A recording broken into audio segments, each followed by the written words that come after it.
Olá e boas-vindas a mais uma das nossas imersões profundas.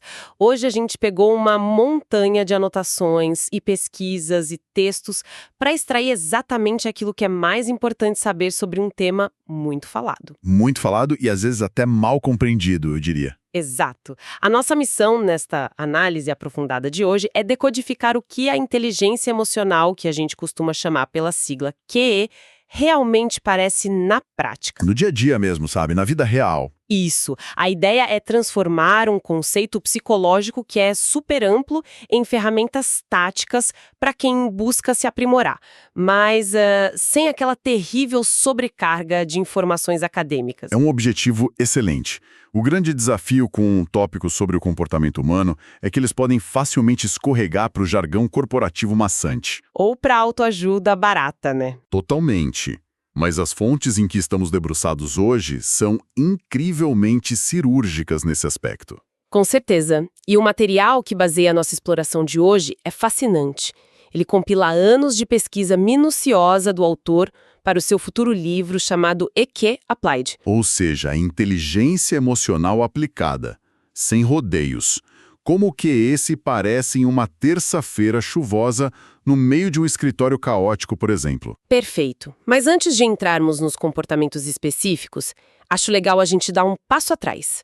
Todo mundo que acompanha minimamente o tema já conhece aquele estrondo que aconteceu nos anos 90, certo? Aquele boom da inteligência emocional. Isso. De onde surgiu, de fato, essa nossa obsessão coletiva por entender as próprias emoções? Então a gente precisa voltar para 1995.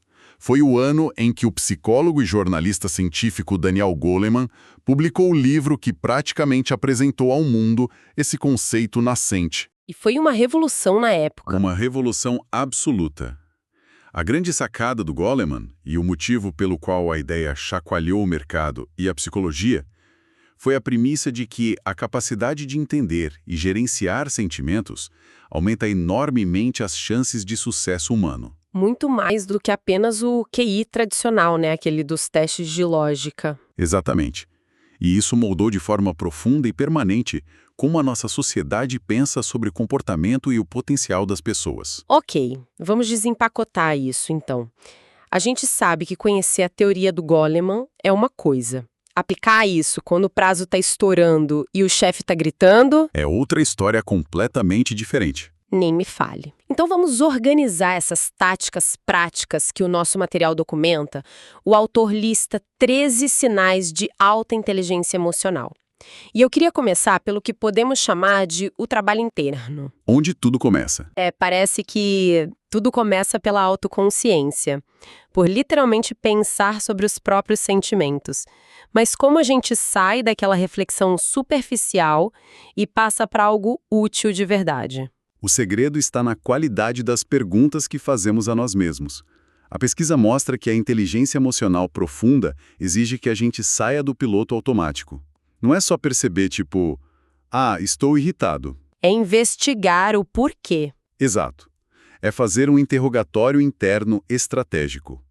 O texto traz perguntas reflexivas excelentes, do tipo, quais são os meus reais pontos fortes e fracos emocionais? Ou como o meu humor de agora, nesta exata manhã, está afetando as decisões que vou tomar daqui a pouco. Isso. É se perguntar o que está sob a superfície, influenciando as outras pessoas também.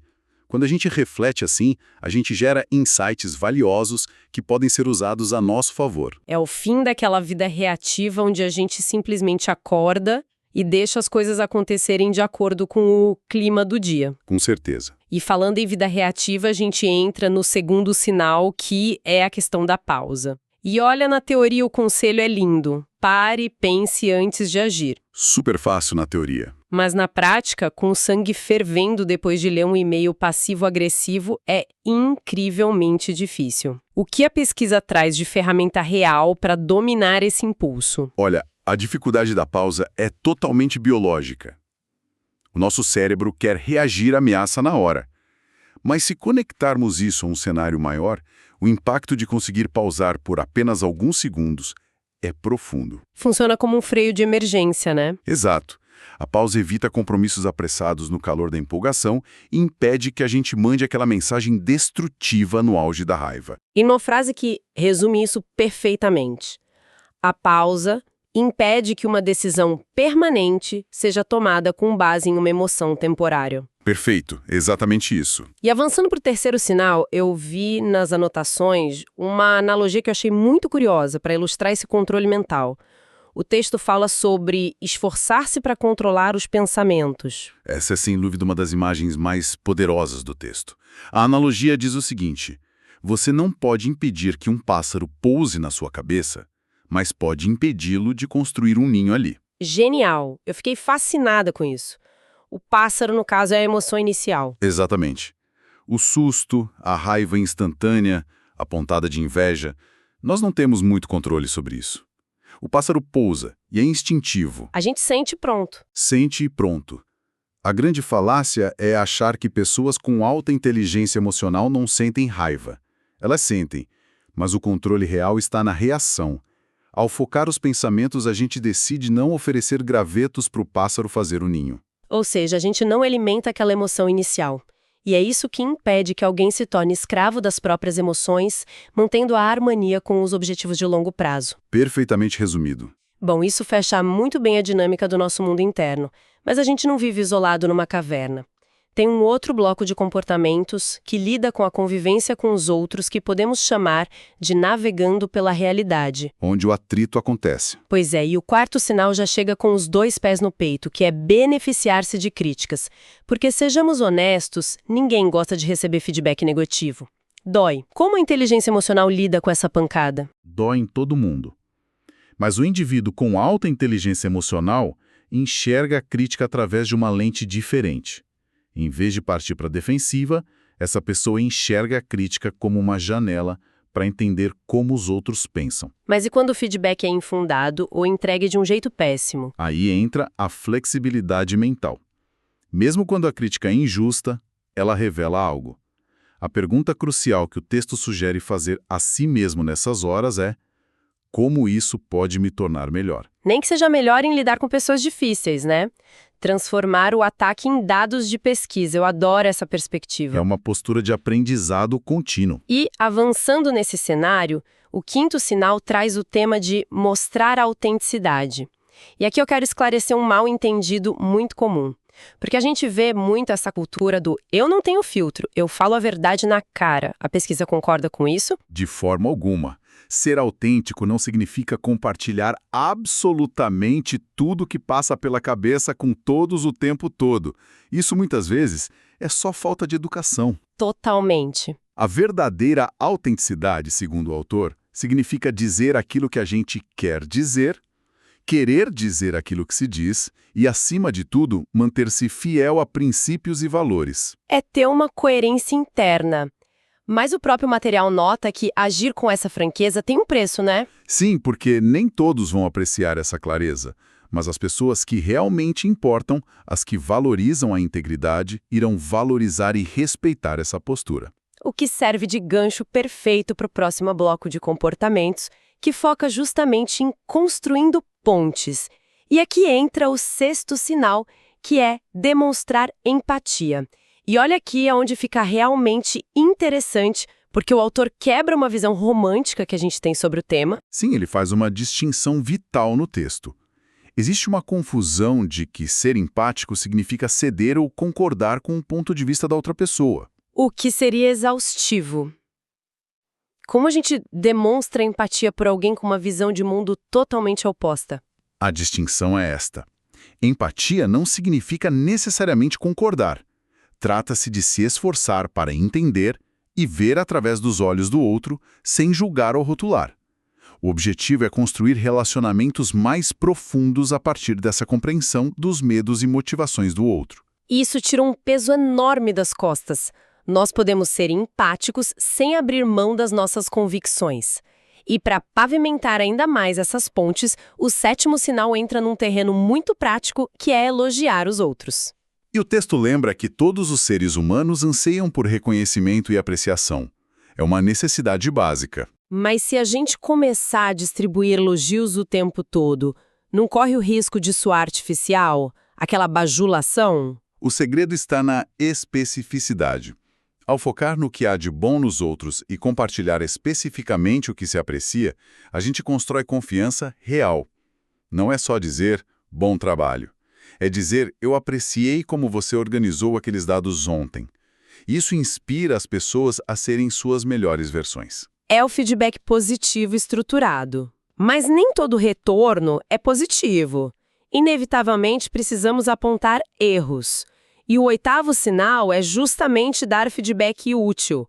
Como o indivíduo com alto QE entrega uma crítica. Sabendo na própria pele que o feedback negativo tem um grande potencial para ferir sentimentos, as pessoas com alta inteligência emocional reformulam a crítica. O objetivo é que o receptor veja a mensagem como um feedback construtivo, algo útil, e não como um ataque prejudicial. E agora nós caminhamos para um território mais delicado. O bloco de reparação e consistência.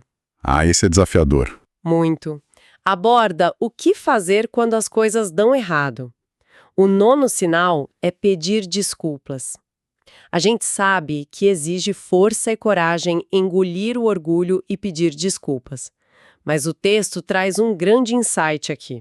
O que é fascinante aqui é que pedir desculpas não significa necessariamente que você estava errado. Como assim? Significa que você valoriza mais o relacionamento do que o seu próprio ego.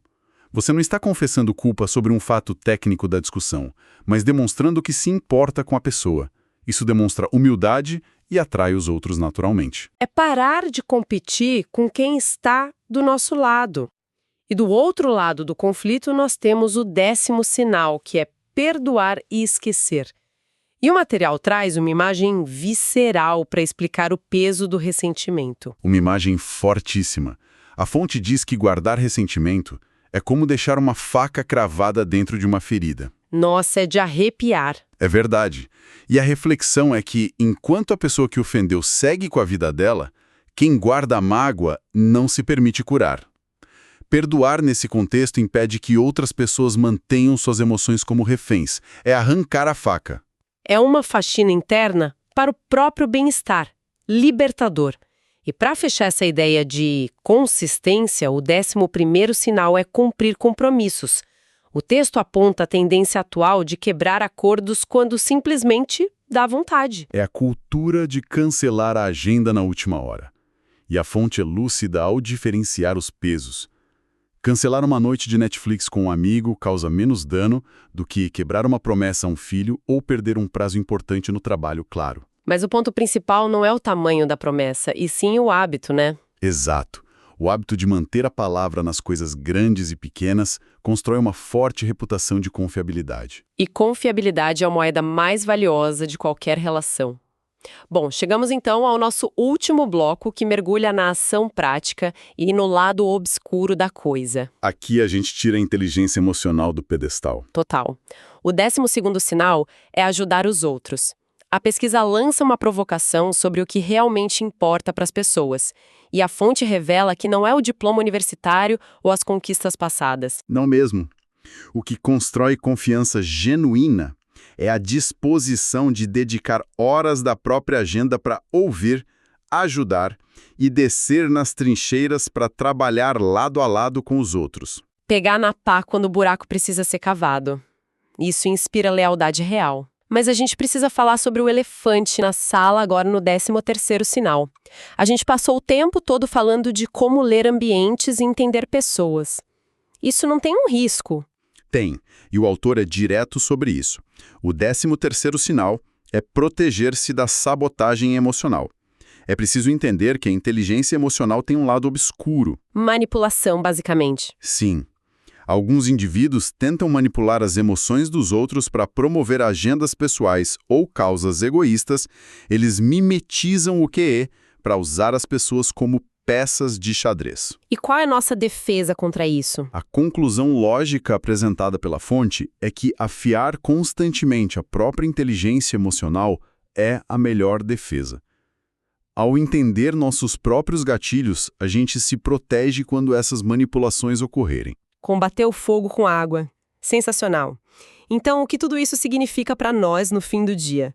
Nós vimos que a inteligência emocional vai muito além da teoria, desde o autoconhecimento silencioso lá de evitar que o pássaro faça o ninho de estresse na cabeça, até a proteção ativa contra manipulações.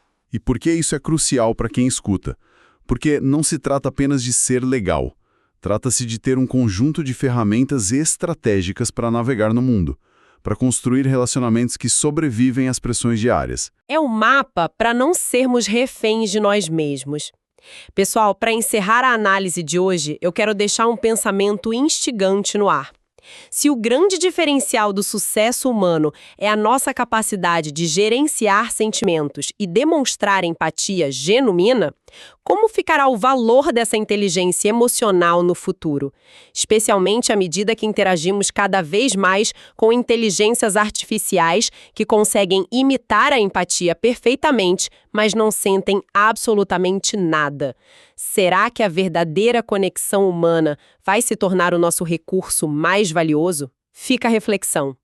Muito obrigada pela companhia nesta nossa jornada cheia de descobertas e continuem sempre curiosos. Até a próxima!